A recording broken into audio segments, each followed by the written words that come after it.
Hello, my friend, and welcome to another episode of Harmonic Habits. I'm your host, Amy Thomson. I'm a happiness and success expert, and I am here today with a different kind of show because I'm bringing you, instead of a guest who's, got everything amazing and they're there for their business, I guess you could say, or their business or their life. What I'm here with is a friend of mine who's going through a major life transition, which I know many of our viewers have gone through, and many still will. But I'm here with a personal friend of mine named John Gilbert, who is an online marketer, and he does day trading, and he also drives. But we are here to bring you and bless you and your family with happiness and success. So we've set an intention. And John, can you tell us a bit about yourself and why you're here? Sure thing. Amy, I'm here to let people know of the transition that can happen at any age of your life, any stage of your life. And we'll get into more of that, but I'm currently transitioning out of a 30-year relationship and my career also. And so there are transitions everywhere, and this is something that I think we should speak about. Definitely. Now, I met you when we were in the team management and leadership program together. And I know one of the things that is very interesting and important to you is to really help families set up for their financial future and their success, right? Very much so. What I'm noticing is right now, even though you have that background, right now going through this big transition, it's like what you would normally know and do and what's typical, your finances have actually taken a toll, right? So what is that like going through that transition, and how do you see this changing your life?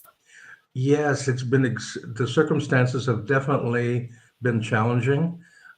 Wherever a challenge could show up, it has. From vehicles breaking down to credit challenges to relationship challenges, all happening at once.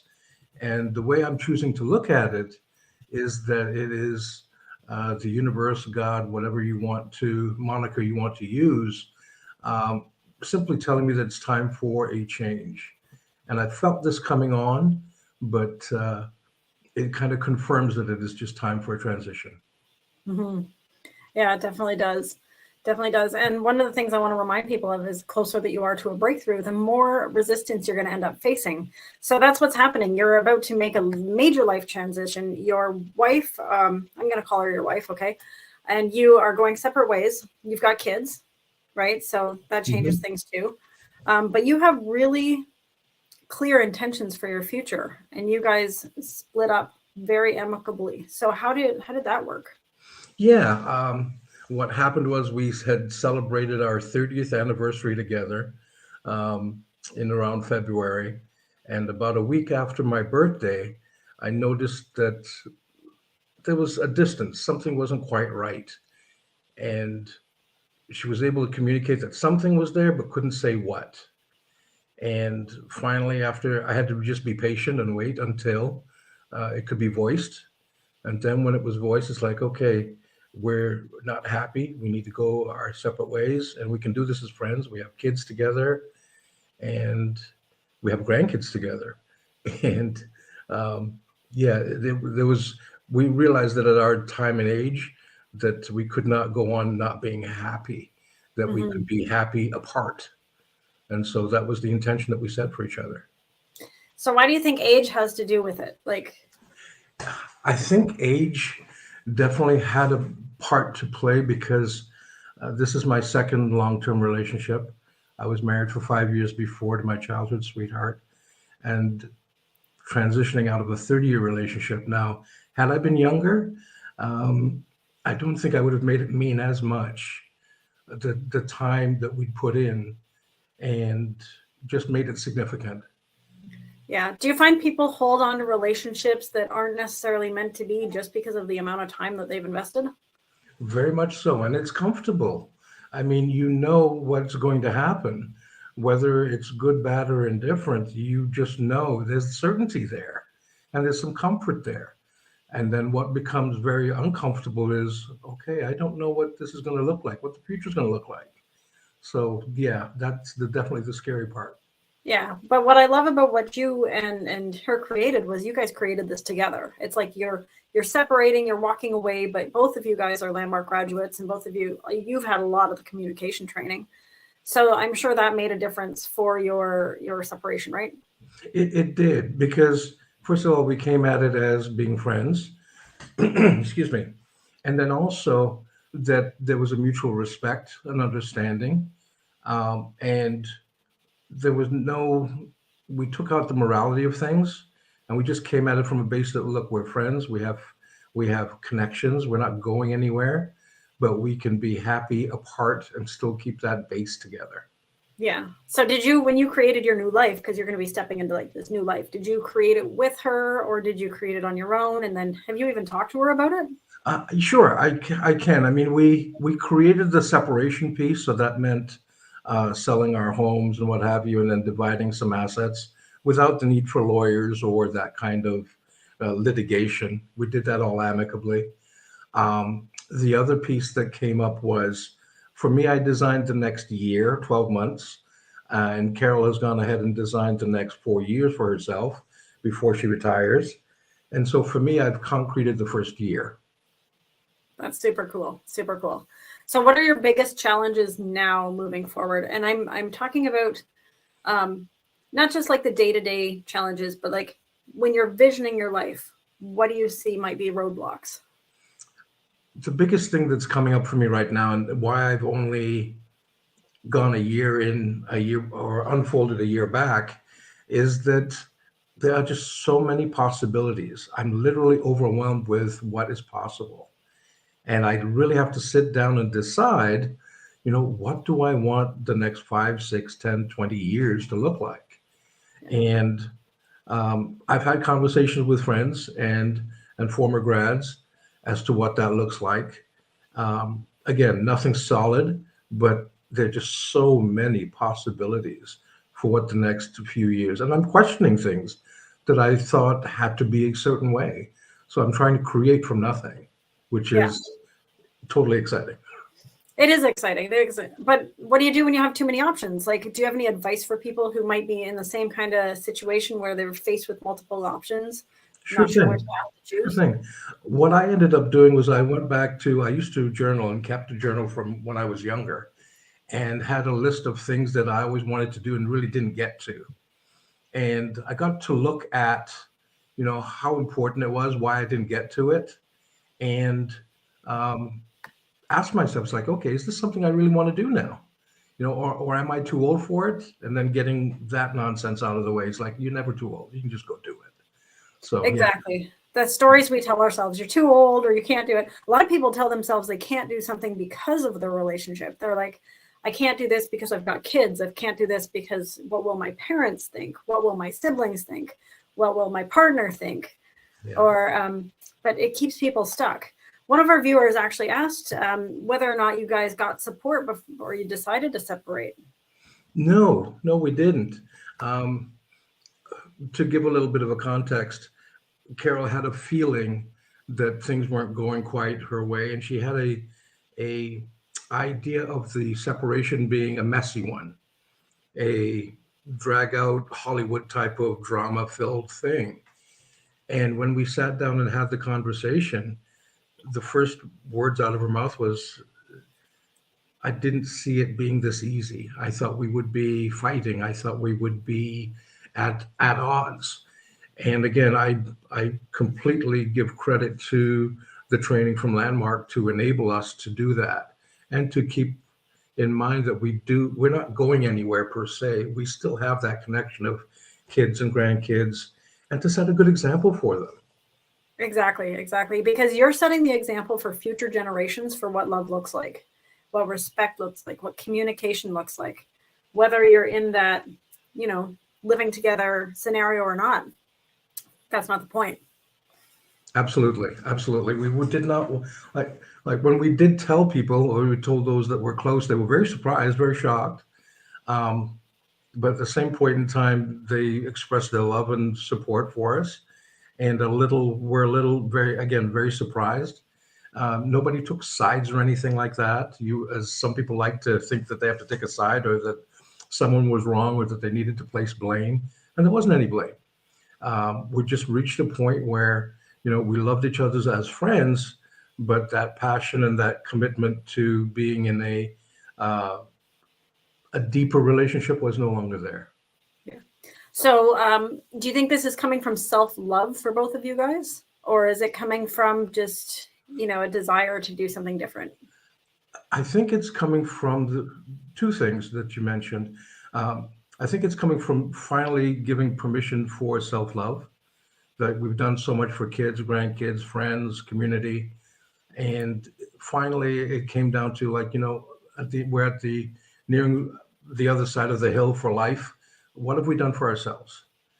And we've seen so many friends and acquaintances pass away at early ages, in better health than we are, in better financial areas than we were. And they didn't get to retire, didn't get to do the things that they wanted to do. So we didn't want to leave this existence without experiencing those things. Yeah. Well, I acknowledge you for doing that and for having that kind of communication. What would you recommend for couples who, like, sometimes talking about those things to the level of, like, should we actually separate or not? Sometimes that can be, like, excruciatingly painful for one person to bring up. Even when somebody else is able to acknowledge it, the other person isn't quite able to talk about it. So what would you recommend for that? Before you answer, John, keep in mind, some people really, like, sometimes they don't need to separate. Sometimes it's just like getting You're over right. a hump. So what would you recommend for people who may be looking at that as a possibility?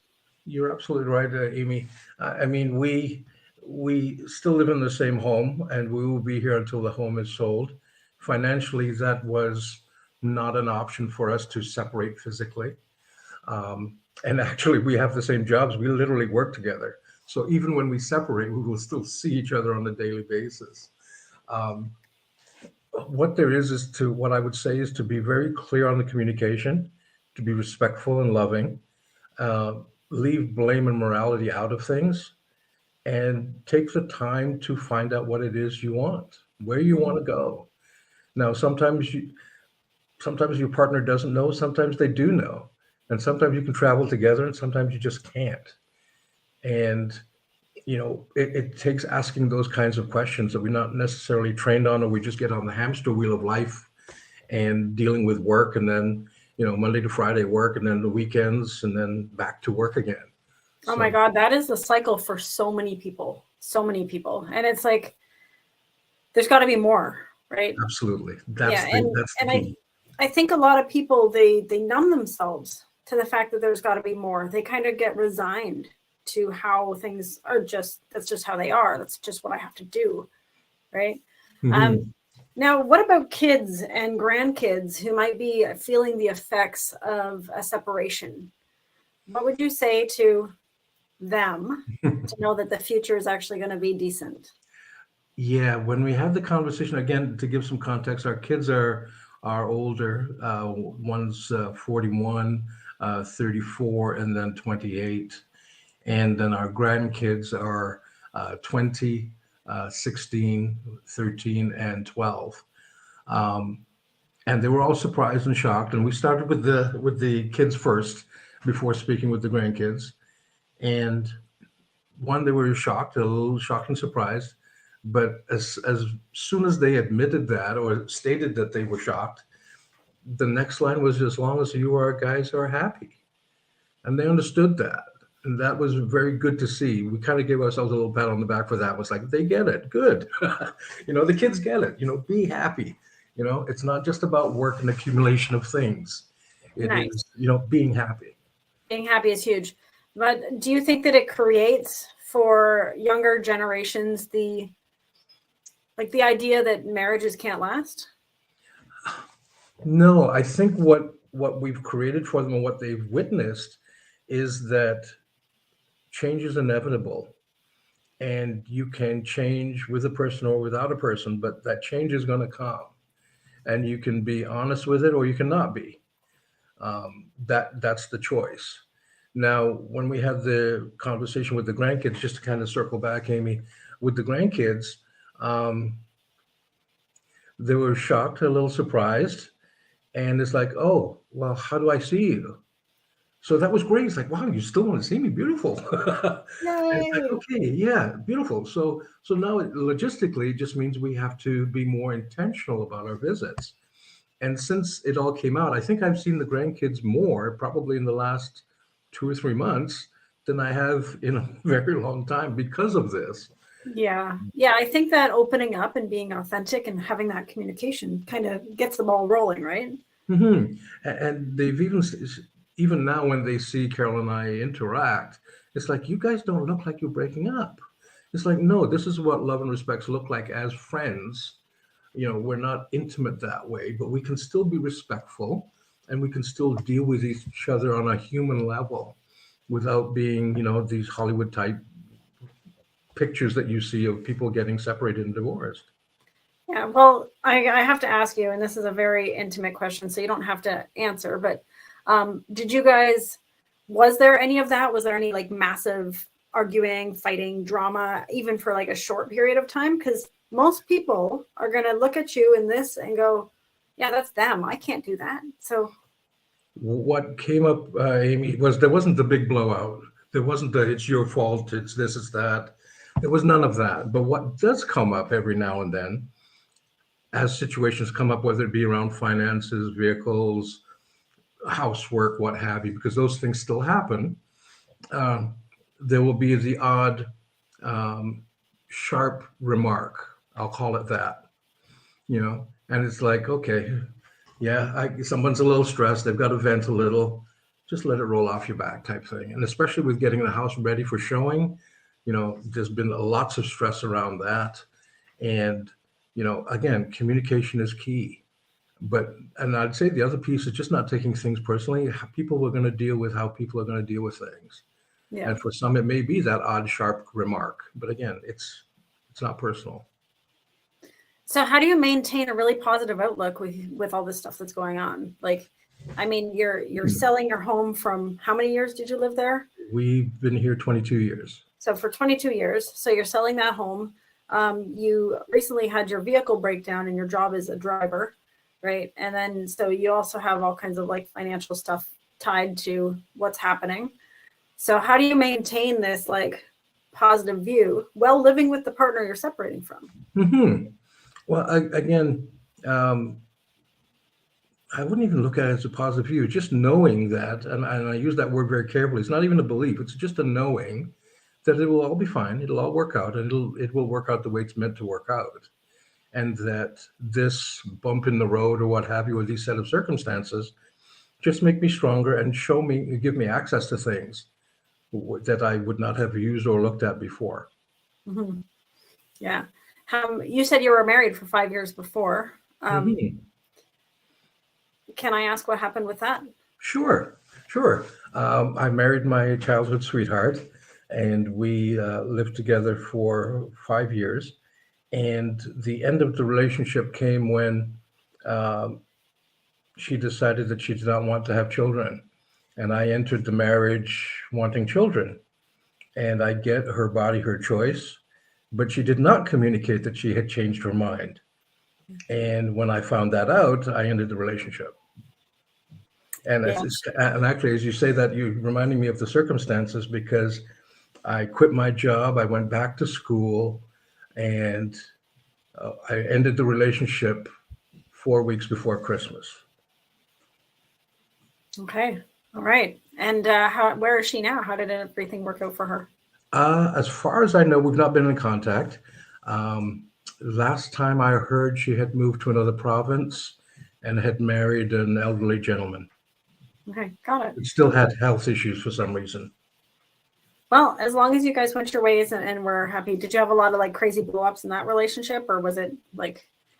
No, the line that sticks out from that when I ended the relationship was that she did not appreciate the situation I was putting her in. Quote unquote. That's what she said to me. That was her response. Well, I mean, when you love somebody and you want to be with them, and then you don't want to have kids, but they do, that's a tough situation, right? You married them, you offered your life to them. And yeah, and so I could see her feeling like that. Now, would you be okay if we talk about your career for a little bit with the like the online marketing? What had you get into that in the first place? I got into it because I love the idea of creating an income or creating a source that works while I sleep. uh, to quote Warren Buffett. And I also, even though I'm a workaholic, I love to work, especially at something I do. I love to drive, so that's easy. But the tech piece of it is where I actually started as a programmer, and just loved the online marketing space. Yeah. Well, what got you into programming in the first place? I started out when I left school. I loved the programming. That was where I could really create, and I could create solution pieces and programs. I worked for several banks, and yeah, I really enjoyed it. But then got out of it, went to different other pieces of the IT industry, from that to networking, and then from networking to the web. And then web really took me for the online space. Nice. Nice. So you fell in love right from the very beginning, and you like to be able to solve the problems and get in there. Beautiful. Beautiful. So Yeah, how do you use that now? Like, it sounds to me like you kind of grew up, you got married, you got into a life and a routine, and that you kind of got disconnected from some of the passions that you had. Like, how does everything look now? And do you plan to bring that back in? yeah. I mean, I love that you bring it that way, Amy, because when I was younger, I had it that I had a choice, and that is that I could choose family or I could choose success. But I had it back then that I couldn't have both. Mm-hmm. So the choice was family. And then met Carol, and I literally, I have a piece of paper around here in my office somewhere where I described all of her characteristics, and I found her. And Yeah. it was literally me sitting at a bar. It's like, that's her. Yep. And yeah, that was the way that worked. Now, I I put my businesses on hold, or I capped myself at a certain level to maintain my family. Yeah. Somebody had said that it's so great that you guys are still friends and separating lovingly, but it's sad to see a 30-year marriage is over due to not being happy. So if you were to give advice to your younger self, John, Hmm. based on what you just said, that you figured you couldn't have both, what would you say to somebody who is a younger version of you? I think I would have chosen my partner differently. I would have added those qualities to be part of it, and to communicate more, and leave my morality and my ideas and my ego out of the equation. Nice. Yeah. Nice. And that's good for, like, if you don't have your partner yet, but what if you've already got a partner? What if you already have them? Again, the communication is key. It's like, this is what I'm being pulled towards. This is what I have a interest in. This is what I need to devote X numbers of hours into a week. Is it okay? Is it going to work with our family? The communication is key. Yeah. Do you think, with hindsight, that you could have created that with your relationship before? Or do you think that because you didn't think about the partner choice and incorporating your work aspect into it early, do you think it was doomed from the beginning? No, it was successful in that family was the goal. And so we created that, and we have that. And so, you know, we were successful in that. Now, as far as the money piece, that can be created at any time. But the other piece of this also is that we want to go in different directions. I mean, I want to travel. I want to be a digital nomad. I want to get my health clear. There are many, many things that, quite frankly, my partner at the time would say no to, and I would feel held back. And I no longer want to feel held back. There's just not enough time for that. So, Mhm. yeah. Yeah, there's not. And I mean, when you follow that true calling in yourself, your health actually usually does improve as well. Um, I've had friends tell me that I look and sound significantly lighter, and even in my heart and in my just way of being, I am significantly happier already. And we're still going through things. I mean, this is not done. We still have things to do. And I mean, it will really hit, I guess, when we leave the house and we go our separate ways. That's when it will really hit, yeah. and that will be the time to mourn. Well, I think grieving is a process that takes a long time, and it shows up in different ways, right? So, um, yeah, that I wouldn't necessarily say it's just going to be at that time, but you'll probably notice that, like, huge gap. Yeah, I mean, it started already. I mean, there's that gradual pulling apart, where we wouldn't be maybe so physical with a hug or a kiss or what have you, or even the monikers like honey, sweetie, what have you, dear. There's been that gradual pulling back just to be safe and to kind of protect ourselves. And I've Yeah. noticed that, and that I've kind of missed that, but it's necessary also as part of this process. Yeah, it's so cool to talk to somebody who's going through this process, like right in the middle of it, because usually nobody is vulnerable enough to share what's going on. So first, I thank you, because this is going to help some people to look at their relationships differently. But yeah, what is that like for Carol going through this? I think from what she's told me, that she's open to the possibility of just being happier and doing some things that she thought she couldn't. I mean, logistically, this sale of the home opens up some things for her. We've spent a lot of time here, so there's definitely an attachment here. I mean, the kids grew up here. We have had many parties, many get-togethers. We had both of our parents live here with us, and so there are a lot of memories here. And it will be hard to let it go, but understandably, it's necessary for us to move forward. Yeah, it is. And when one door closes, sometimes a whole bunch of them open. So you guys are going to create more memories and more things moving forward.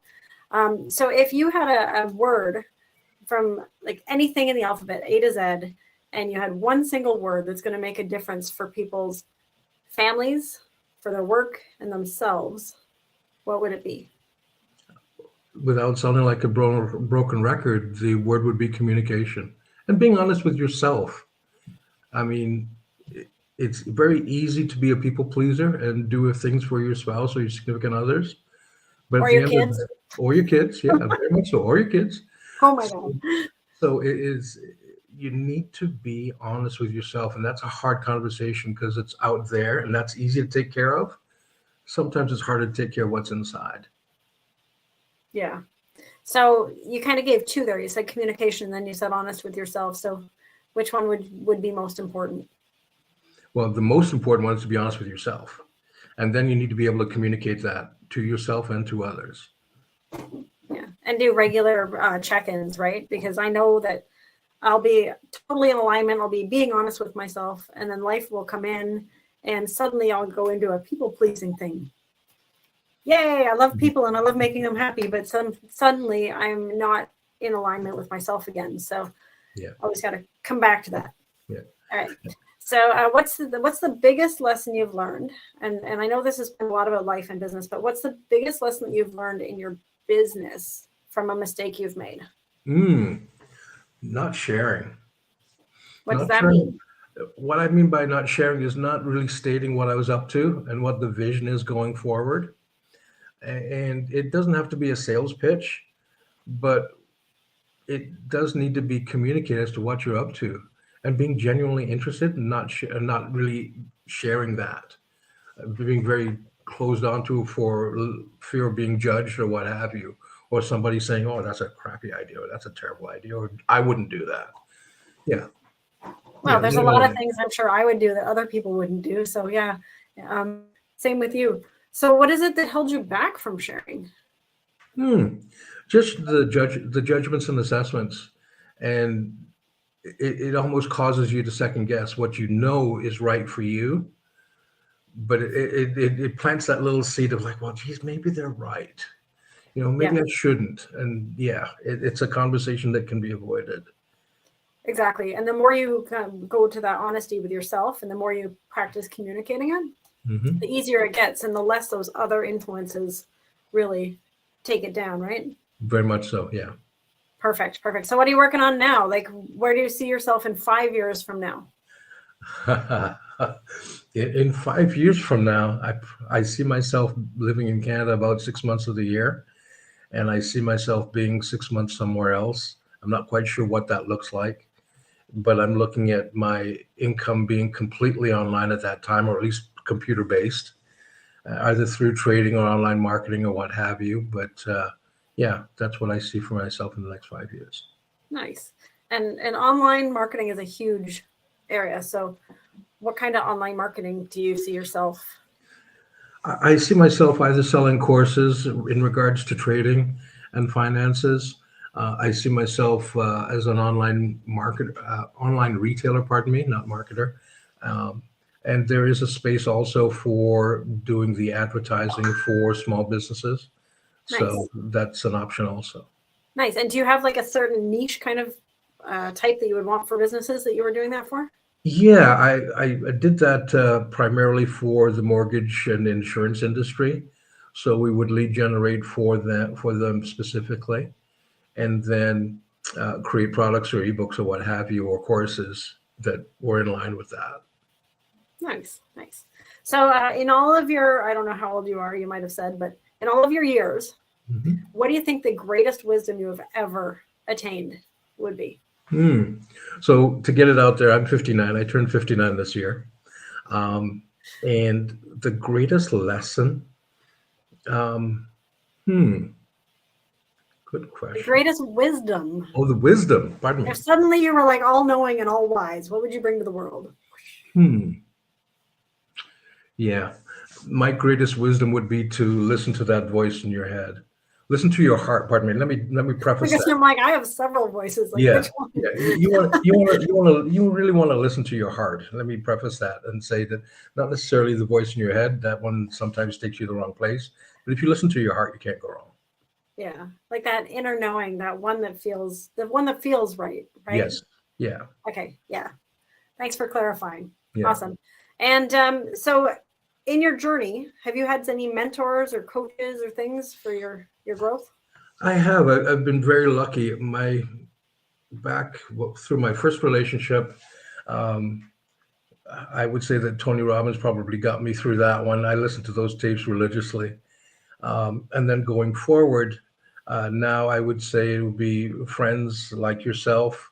The folks from Landmark definitely helped. Um, and just having those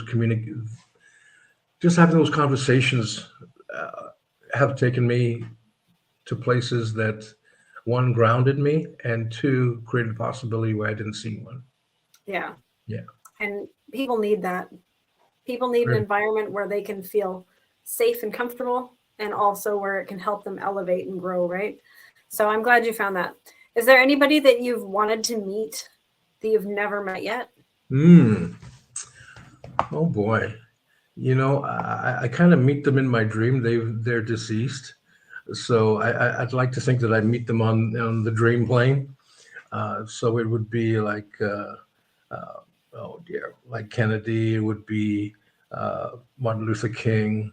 It would be Malcolm X. It would be those leaders that have passed. I would love to have had the opportunity to meet them. Even a man like Muhammad Ali. My God, the man was so far ahead of his time in being solid with himself. It's like, wow, that kind of strength is phenomenal to me. Yeah, Yeah. amazing. And Napoleon Hill was talking about setting up that council. For anybody who's not aware of what I'm talking about, Napoleon Hill is the Think and Grow Rich person who wrote that, and he was talking about setting up your invisible council and meeting them, kind of like what you're saying. You meet them in your dream world or whatever, but he would go and he would meet with all of these people and ask about business and ask about life and get feedback. And he said at the time, if he had have told anybody that, they would have thought he was absolutely crazy and locked him up. But there is something to that. Yeah. Yeah. Most definitely. I mean, I've been very fortunate that I listened to Andy Shaw, Brit from England, was very well trained about the mechanics of the mind. I read and listen to a lot of stuff around being and around thoughts and what have you. And so those things have definitely brought me to where I am. Nice, nice. I love that I asked if there's anybody you haven't met yet, and you immediately went to the invisible. that was really cool. That was Yeah, really cool. yeah. Sorry if I kind of side skirted that. I don't think that I have anyone. You didn't side skirt it. It was perfect. It I was don't. perfect. Yeah, I don't think I have anyone that I would love to meet. That, or I put it this way, I don't know yet, but when I do, they'll show up. They always seem to. Yeah, well, that's the thing. I can tell that you're a manifester because you're like, I just wrote this list and then I looked up and I met my wife or your partner for 30 years. that's actually what I did. Was I wrote my list, and then I met my partner the same day. First person I just went on a dating app, and it was the first person I met. This is now 11 years later. Yeah. So even though I did take some time off when I moved away to Toronto for a bit, but either way, Yeah. this is about you, John, not me. So is there any question that I failed to ask you that you would like me to ask? No, I think you covered it. I really do, especially around the relationship piece. It was important to ask the questions you asked, and it's not the end of the world, but it can be handled with grace, and it can be handled with honesty and communication, without, again, trying not to sound like a broken record.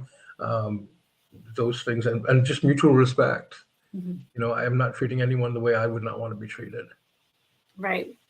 And I think that's why your friends and family are all still intact about it, because when people separate, often people do feel they do need to choose sides, and people lose their friends and they don't know how to connect. And then, it's a big mess. So I really acknowledge you for the way that you and Carol have set up this separation, and for the way you've had conversations with people in your life.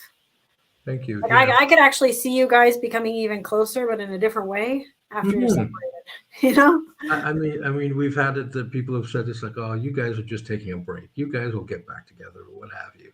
And who knows? I don't know. But right now at this point in life, I'm not here to hold her back, and she's not here to hold me back. So we're going where we need to go. That's awesome. That's awesome. All right. Well, where you need to go, I'm going to bring this up because it is very important. And it is the Creative Collaboration Summit, which is on the first Thursday of every month from 1 to 4 p.m. Eastern time. And what that is it's where people bring their dreams and goals together, and people just love on them and contribute to them. So, John, when you're doing your day trading and you're doing your online marketing, feel free to come in and see how you can support other people with those gifts. Beautiful. Right? Thank you. I will definitely do that, Amy. Thank you. And this has been the Harmonic Habits Show. Okay. So bringing happiness and success to you, your team, and your family. If there's an idea for the show, please reach out to us and we will look into how we can support with that. And you can connect with me at AmyThomson.vip. So, John, I just want to thank you for being a guest here. It was lovely. Thank you. Thank you. And thank you, everybody, for watching. We'll see you next week.